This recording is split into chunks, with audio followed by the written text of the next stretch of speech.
Testing, 1, 2, 3, chat. Welcome to Colliers Talks, a podcast series featuring the latest trends, insights, research, and developments in commercial real estate in Canada and beyond. Marc, good to see you. Yeah, it's good to be here with you. Thanks so much for coming in to say hello. I feel like we always are taking down leases. We don't get time to just sit and chat. It's nice to sit down and chat, get away from the working world and get into the chatting world. Yeah, for sure. So Marc, I wanted to sit down with you today to talk about a couple of things. Number one, I want to discuss the history of Second Closet and how it's evolved into GoBolt's. I want to talk about how you've integrated technology and how that's played a key role in your business. It's kept you staying ahead of your competitors, and it's also benefited the consumer as well as helping out the environment, which leads into the third point, talking about ESG, talking about how the landlords have all these initiatives, but how it can affect or not affect the tenancy side, and how some of these ESG initiatives on the landlord side are benefiting you or not.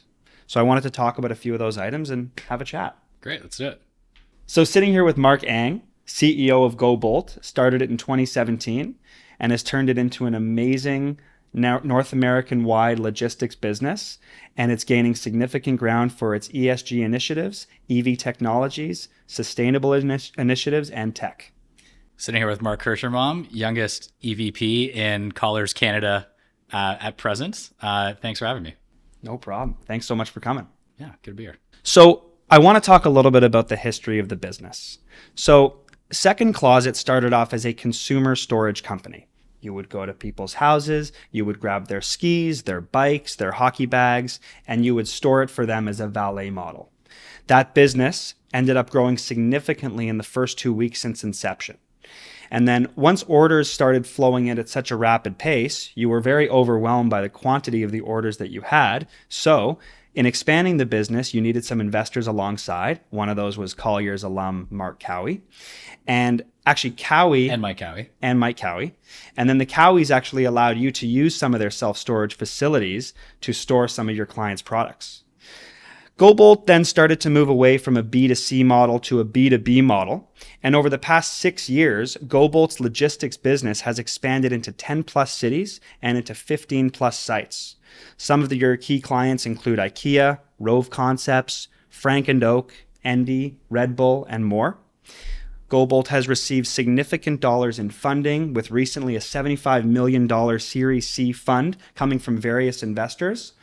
And just to put Marc on a bit of a pedestal, they've won some awards such as Deloitte's Technology Fast 50 Award, CIX Top 10 Growth Recipient, and Marc himself has won an award from Supply and Demand Chain Executive Magazine and website for being a pros to know for an outstanding leader who reinvents what it means to be a supply chain professional. And also, most notably, Marc was on the Maclean's Power List for 2023, which ranked the top 100 Canadians in the country who are shaping our nation. And Marc's category was for being a game changer in the EV entrepreneur category. And to put this into perspective, others on this list were Scotty Barnes of the Toronto Raptors, Hayley Wickenheiser, Michael Cooper, president of Dream Unlimited, The Weeknd, Brendan Fraser, and Galen Weston. And importantly, John Chen of BlackBerry, the biggest Canadian success story. Movie coming out. Yeah. In a few weeks. Yeah, you got it. That's fantastic. So Marc, how did the business initially operate under Second Closet? What was the model? How did it work? So ironically, we actually started with a 3PL. So I thought Second Closet was just going to be a marketing business, a customer experience business. And we had a file storage company that did all of our pickups and drop-offs. What they loved about us was that we were using their underutilized trucks and their underutilized warehouse space at a premium to what they would obviously pay for themselves. So they loved us. The problem was that we grew way too quickly. We went from 0 to 20K in recurring revenue in 2 weeks, and it was overwhelming their systems. And so on our busiest day, after we'd broken into like college rooms and like dorms and like put under like business cards under people's doors, flyers in front of urinals, et cetera, to like drum up business, we were left at the university. At the University of Toronto, yeah. I was a university student. I wasn't breaking into buildings without a right to be there. We had to build the infrastructure ourselves within like 20 minutes notice. And so we rented a U-Haul. We used one of our investors' self-storage facilities and became the number one client very quickly. And that was the early beginnings. Very cool. Yeah. And what led to that rapid growth that happened so fast? Who were your clients? Who was calling you? Yeah. So in the early days, I mean, totally different permutation of what we are now. But when we were a consumer storage company, we were primarily marketing to international students that needed to store their stuff over the summer. So very pointed group, very limited ad budget. Like we were just very scrappy. Right. A lot of that kind of scrappiness and practicality of how we do things have carried forward today, including how we think about our EV strategy. But broadly as a business, we've tried to be very frugal and very kind of ROI focused, as you would expect. So we started off that way, and we remain to be that way today. Wow, very cool. Yeah. So after the 3PLs, you got some of your own warehouses. Yes. So tell me, what were some of the first warehouses that you got as far as sizes, and how does that compare to what you have today? So our very first warehouse that we negotiated was 5,000 square feet with a 1,000-foot office. And we thought that we were going to be set for life. Like I remember walking into the back of that warehouse and saying, wow, there's a drive-in door, there's 3 dock doors. Yeah. We're set for life. Way too much. Yeah, way more space. Than we need. I was like, are we ever going to fill this thing? Yeah. Or is it just going to cost us like $5,000 a month? Yeah. And there was a demising wall that had a hole in it that opened up to 15,000 more square feet. So the building was 20,000 in total. And the landlord, who's, they own the building, they also use the front office primarily for their operating business. They're a shoe company. They're like, hey, do you want to take this extra space? You guys are growing quickly. Are you sure you don't want it? I was like, no, there's no way we need it. So they patched up the wall. I think it cost them like $20,000, which, when you think about us paying $5,000 per month, 4-month payback just for the demising wall. Right.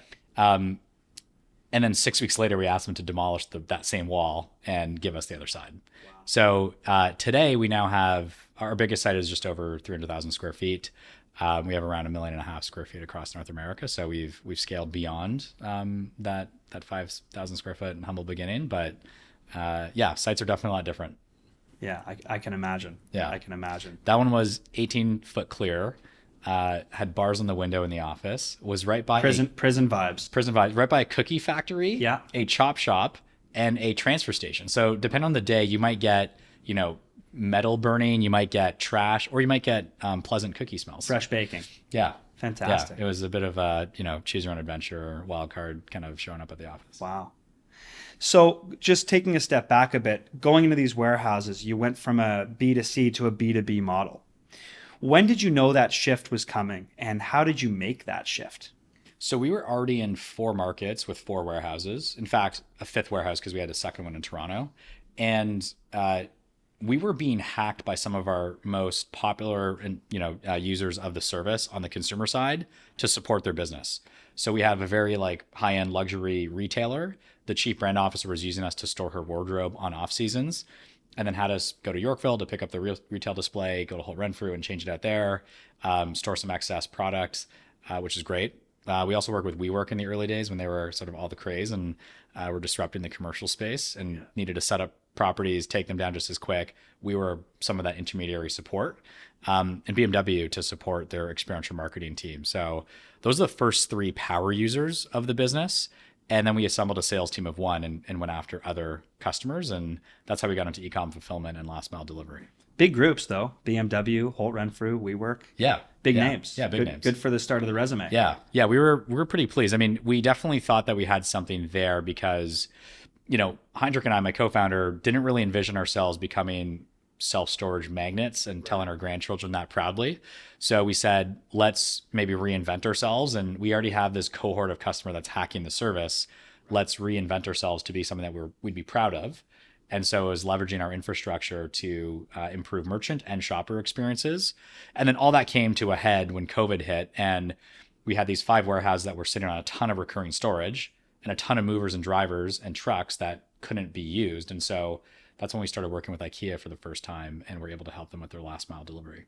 Amazing. Yeah. Great success story. Yeah. Now they're an investor and they're observers on our board, and they've been great partners. And so we've been really thrilled with Inca and the whole team. Yeah. So great success story, and nice to have them in your back pocket. Yeah, for sure. So Marc, on a macro level, can you describe the consumer experience with GoBolt?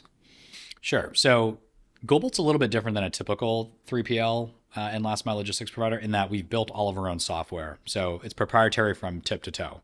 So from the time someone integrates to us, that's through our engine, the order management system, the WMS, and the transport management system. That's all our own ecosystem. And the shopper gets a ton of extra like dolled up experience because we own that last mile tech as well. So when we route, our prediction model knows roughly when we're going to show up at the door. So we decentralize that to the shopper because most people's concern on the day of their delivery is like, where's my order and when it's going to get here? So we just say, let's just make a prediction and let's tell the customer when we think we're going to be there. We took that a step further and we gave them a real-time truck tracker. So kind of like Uber, you can see where the vehicle is, how many stops it has before you, and roughly what time it'll arrive, and you can track it all in real time from your phone. And so the shopper gets a much more enhanced kind of 2.0 last mile experience, and it saves our merchants from having to get non-value added comms. And as well, if it's being done on an EV, it promotes that and some of the benefits that they're helping drive. For sure. Well, I mean, on the tech side, I've ordered from you, and from IKEA, I should say, and I see the GoBolt tracker on my phone, and really it tells me when it's coming to my house down to the minute. And when you order from some, other groups and it comes through UPS or FedEx, it says it's coming between 1 to 3 days.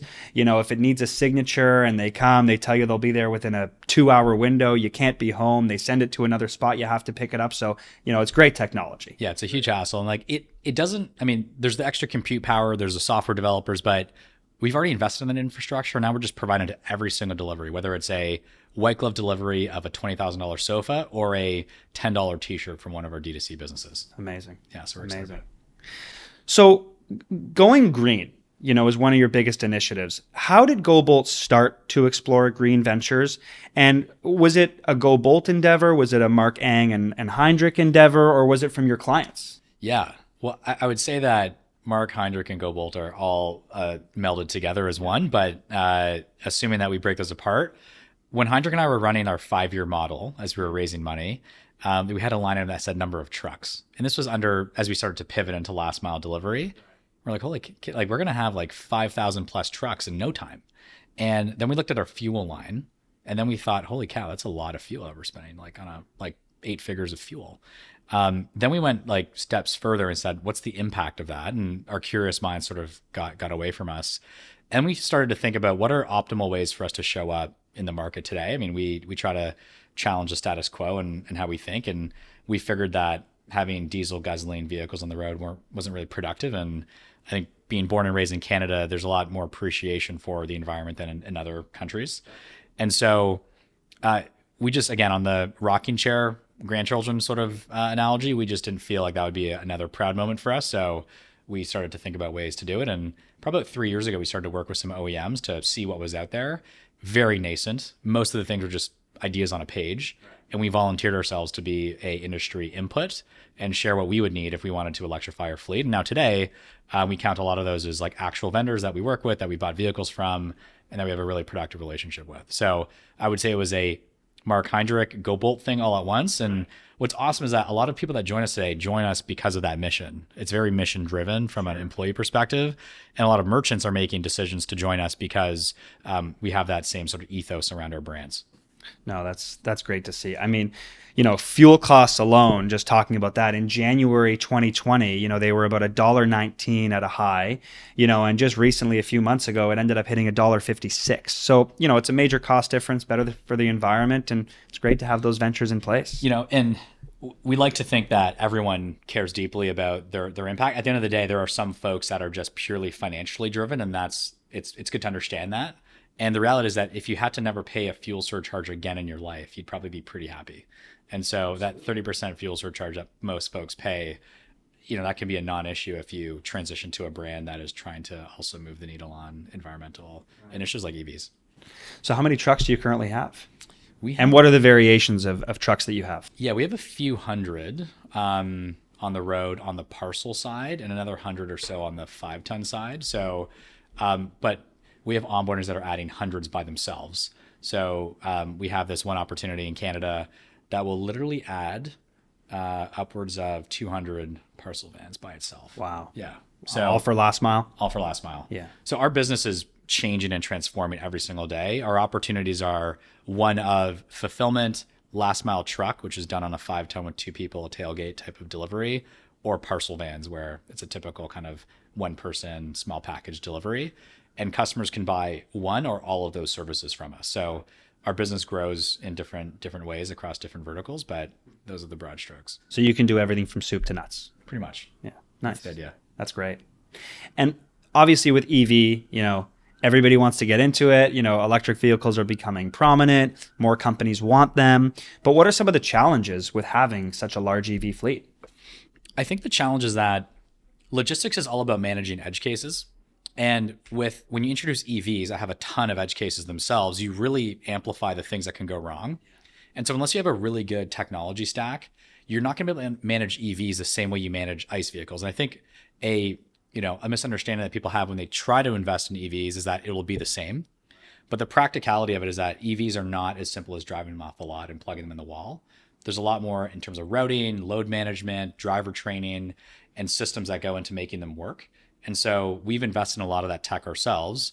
And so we have this, what we're calling like an EV operating system, an EV OS, that lets us manage which drivers go on which routes, which trucks get assigned to which routes, so that, it can finish the range. We understand how the load is degrading over that time. If it's a heavier truck, how much regenerative braking will be generated on that drive path. Are we mostly on highways or city streets? What's the traffic going to be like? Because that impacts stop and go, which impacts regenerative braking. Does the driver behave well? Do they use the brakes or regenerative brakes? There's a ton of different inputs that go into it that when you have thousands and thousands of trucks, it's impossible to keep up with all that. Yeah, it's a lot of stats and metrics. A lot of stats and metrics. Yeah. So data teams love that because they can make quick work of it and draw patterns. And so we're leveraging that for good and helping us make this transition. That's great. Yeah. So talking about ESG, it's a hot topic on the landlord side right now. Just some examples. Prologis has a goal for going carbon neutral on their construction in 2025. They're using a new product called Nexi in their precast panels, which is going to cut carbon emissions by 30%, 36%, I think was the number. It doesn't have any lime or adhesives. Carterra, along with other numerous developers, are building net zero ready buildings, meaning there's more energy efficient components like electric heat, renewable and recyclable materials, and other low carbon emitting materials. And Dream, although an office endeavor, announced they're transforming 19 buildings into a net zero retrofit, including upgrading boilers, heat pumps, cooling systems to other carbon sources. So I guess my question to you, Marc, is how important are these landlord initiatives to, I would say, you, Heinrich, and GoBolt, although you're all one, on targeting these LEED and net zero and carbon negative initiatives on their construction? And one more question, how does it work for you as far as it helping you run your business? Yeah, it's a good question. So, we always look at the practicality of something. Yeah. And I think that when you build a building with fewer emissions, once the building's built, that benefit is already sort of fully captured and fully stocked. There's no annuity benefit per se, unless there's an energy efficiency to the site, solar panels, et cetera. And that's where I think the landlord tenant initiatives are going to be more aligned when you look at annuity investments. Mm-hmm. So the precast example, that's great for the developer to be able to kind of promote that. It's great for the ultimate owner of the property, but you don't really bring the tenant along for that journey because it's sort of a one and done. Right. Where you can bring them along for the journey to get them to start thinking about it, caring about it, is how do you impact the annuity benefits, savings, costs, et cetera. And for us, selfishly, we really care about amperage and electrical load and what type of service is actually provided to the site, because it impacts how many electric vehicles we can fit into that site and charge at that site. So, I think that the initiatives are all really important and well-intentioned. I think that they're being done in complete isolation, I would say, from talking to tenants, at least in our experience. And there's not much sort of bringing the tenant along for that journey, asking the tenant what would be helpful for them, right, co-investing, or at least working on the same plans together. So any progress is good progress. Mm-hmm. And, as they say, good is better than, done is better than perfect. But I think there's a huge opportunity for us to work more collaboratively. No, I think it's a good point. I mean, Coca-Cola, they've got a full sustainability program. Lululemon says by 2025, they want to use 75% more sustainable materials, recycled fibers, reasonably sourced product. And it's a great way for corporate tenants to align, with the movement towards sustainability. But the interesting thing on our end is we're not actually seeing that in tenants' mandates or RFPs, that a certain building has to be ESG. it's just a big landlord initiative. But if there was more collaboration with tenants on what they really want or need, I mean, that would be a benefit to every. So I think the way to think about it is that retailers, tenants, et cetera, like whenever you're procuring a service from someone else, including real estate, that falls under your scope 3 of greenhouse gas emissions, right? It's the bucket that's the biggest often. It's the one that is the hardest to affect because it's usually through vendors and partners. And there's other line items in that list that are easier nuggets to go after, right? Like transportation is a very easy one to take down because there are sustainable alternatives and you're already spending that elsewhere. So why not make that switch? To lift and shift a building is tough. I think that's why some of the market can maybe move slower than what a technology firm might move at and what other firms might move at. Mm-hmm. And so I think it'll take time, but I think it's why you should start talking now, because if you're developing any building, you should do it in mind with where your clients are going and where they'll be versus where they are currently. Future-proof it. Exactly. Future-proof it. Move along with the times. Yeah, big time. So would you pay a premium for these buildings? The way that they're being built now? You know, Nexi precast panels, maybe some solar panels, electric heat. Is this something that GoBolt would say, well, I'm going to pay a 10% premium for this building? So I think we understand the economics of sustainability. I think where it gets dicey is when we don't want sustainability to ever be weaponized, right? You get into greenwashing, you get into a space where it's not as authentic as it can and should be. So for us, for instance, we know that EVs eliminate the need for a fuel surcharge, which actually makes the last mile less expensive. Sure. Though it is a premium sort of feel and a premium experience that you can deliver because you're better aligning your corporate values and your shopper's values, right. It doesn't necessitate having a price tag that reflects that emotional tie. Sure. So I would prefer to challenge whether there is a premium to be paid in the first place, because it might actually be a cost neutral or even a cost betterment by moving to sustainability. And as technology improves, it's all going to be cheaper, right? For sure, right? And so I think it's dangerous where you have a legacy industry doing something that's a little bit more innovative and thinking about how they might be able to juice more margin out of it versus what are the real intentions behind us moving to this? From my perspective, I actually think there's a lot of advantages and cost savings that should be had. If we can have a building that's more energy efficient and we save on our utility cost, for sure, like let's make sure that if it's a more expensive build, that we share in that build so that we can benefit on an annuity basis. And they should market those potential savings, For sure. over the term. Have those graphs and charts showing what you can save by leasing the building, never mind the premium. Because a massive building, I mean, you're probably spending 20 to 25K a month in utilities. Sure. Right? So, I mean, if we can cut that in half because it might have costs a little bit more and you're saving 12.5, on a year, that's over like 145,000 per year. And we pay an extra 25K, 30K, 40K per year in rent, name your price up to 145,000, we are indifferent. Right. So I think that's where ultimately you need to run the analysis and see. But as you said, technology is getting so much better so fast that I think a lot of the prices will be coming to a mean that is the same, or if not better. Makes sense. So EV, something that's very important for your business. This is something that's functional to your business. But of course, EV charging stations take up space. So let's say a landlord is building a traditional building, it's 50% lot coverage, and due to the EV charging sizes, they have to reduce that building to say 40% lot coverage to make room. Also there's going to be a need for adequate transformers. They're going to be doing some trenching, pouring concrete, electrician fees and permits.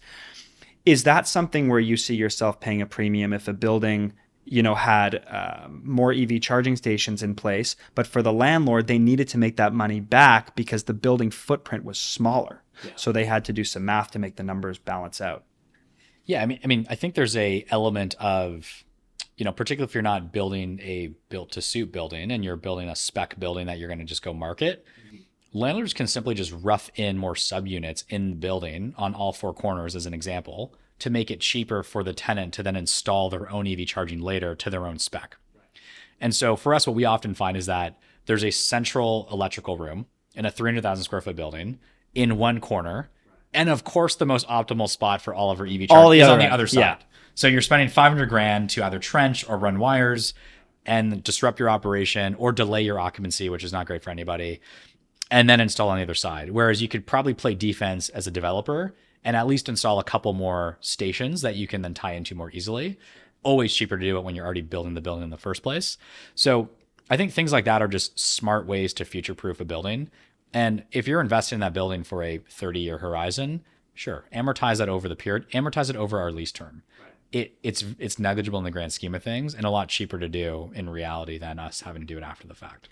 And if the rough-ins are in place, I mean, how many car companies are out there right now who are saying they're going to stop selling any gas vehicles after year X, right? So it's coming. Well, there's a government mandate, I think, after year 2030 in Canada, where every vehicle needs to be electric. That's sold brand new. So that's around the corner. It's going to creep up on us. And so I think there's a lot of trepidation around, how do we actually like build the grid and build the systems for it?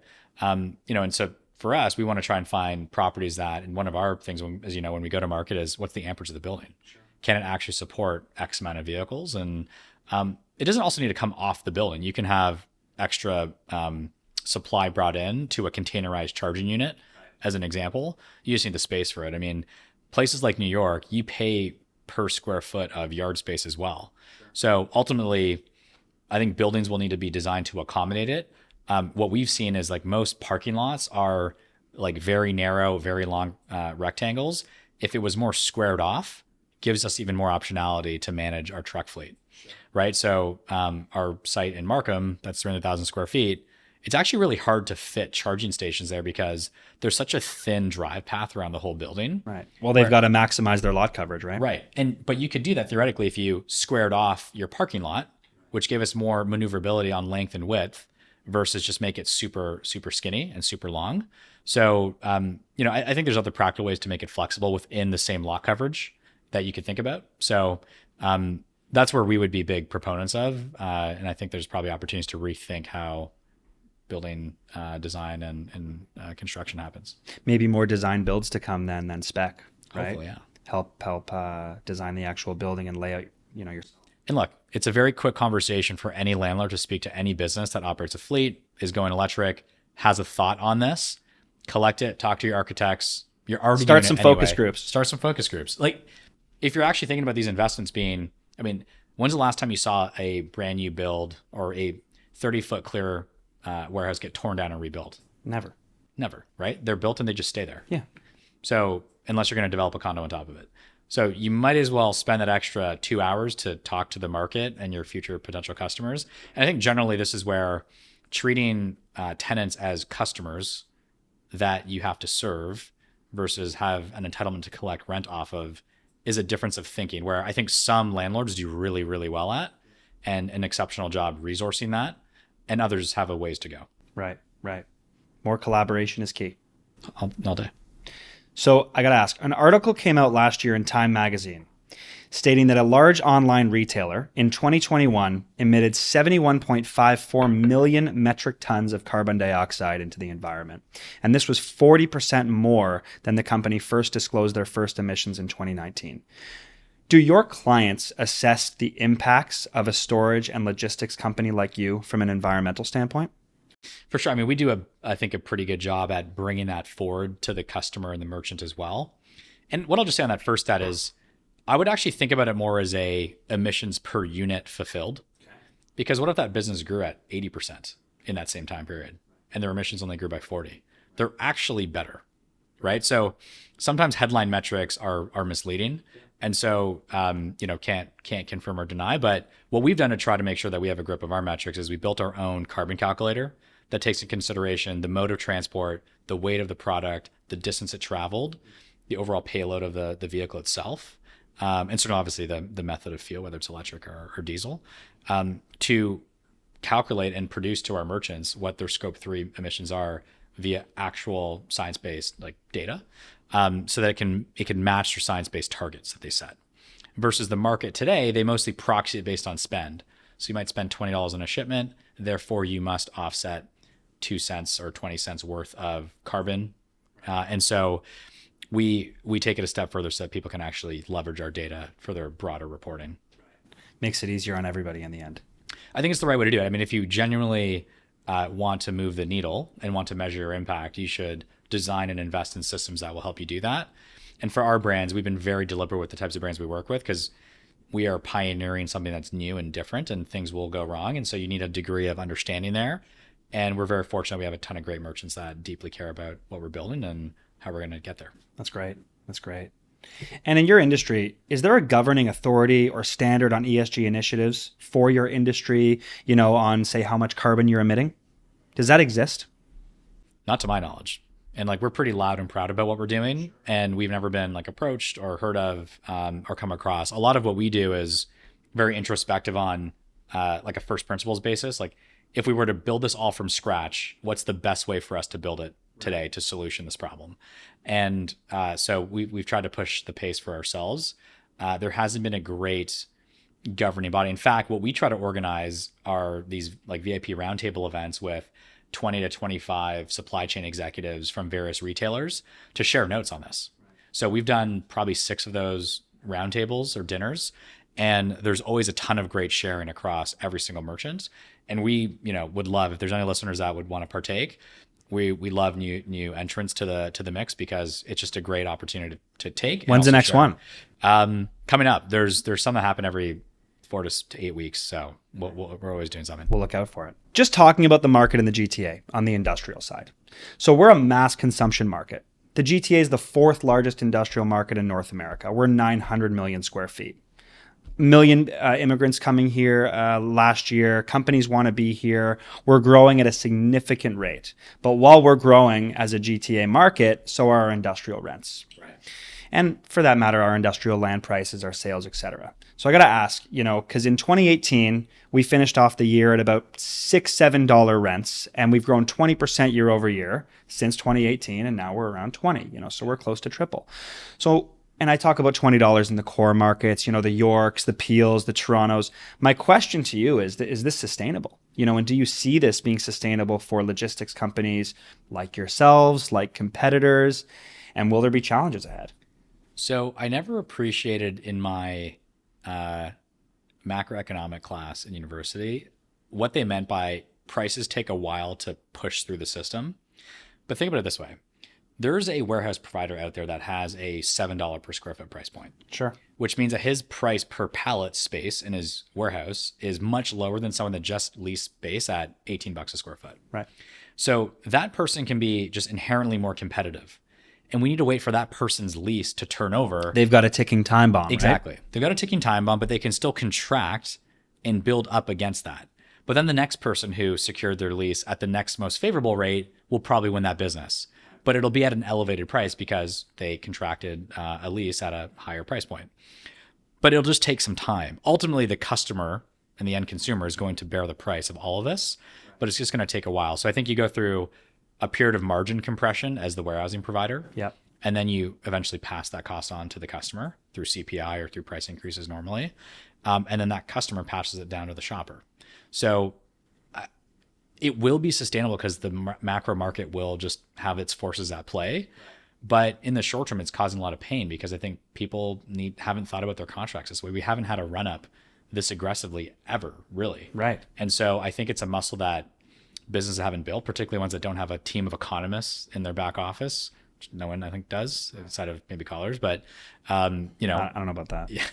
So we, there's definitely some thrash in the market, and I think it'll level out, but prices will just elevate until they're not sustainable and they'll stop. Yeah, look, we've gotten very expensive very quickly, and you're in some markets that are on the more expensive side, but that's a mass population, right? So I mean, LA, New York, New Jersey, but then you're in Dallas where rents are significantly less. Yeah, you have $5 a square foot and you have $25 right. US a square foot. $5 US, right? Yeah, so exactly. Up a little more than that. Yeah, so and you have everything in between. But when you think about the network, it changes how you can show up from a solutions design perspective. The thing is that's going to get unfortunately more crushed than not is the single site operator that's done this for 40 years and did not see this coming. So they might have signed a 5-year deal, not bookending to their lease, and they need to then up and move. One location doesn't have multiple like you, with 15 plus sites, right? So you're able to hedge a little bit too. For sure, and manage the network a little bit differently. Yeah, we're not immune to that change, obviously, right? But we're not as susceptible to massive shocks to our business continuity. And do you see any markets that you're looking at next, from a growth perspective? Anywhere that GoBolt has their eyes on? We always look at markets in conjunction with our merchant partners. So wherever they want and need us, we try to plot business plan and a business case to go there. So as you know, there's always markets on the go. For sure. Yeah. For sure. And, I got to ask you one more question. What are some of the goals and where do you want to be in the next 5 years? What's GoBolt's vision in the short time frame? Looking 5 years back, rents were $7 in my world. I never imagined that they would be close to 20, so 5 years down the road, Yeah, a lot can happen. Who knows what can happen? What are some of the goals in your world? one of our big headline goals is to conduct 90% of our last mile deliveries on an electric vehicle within the next 12 months. So if we can achieve that, we'd have significantly supported our merchants in their journey to become, closer to carbon neutral.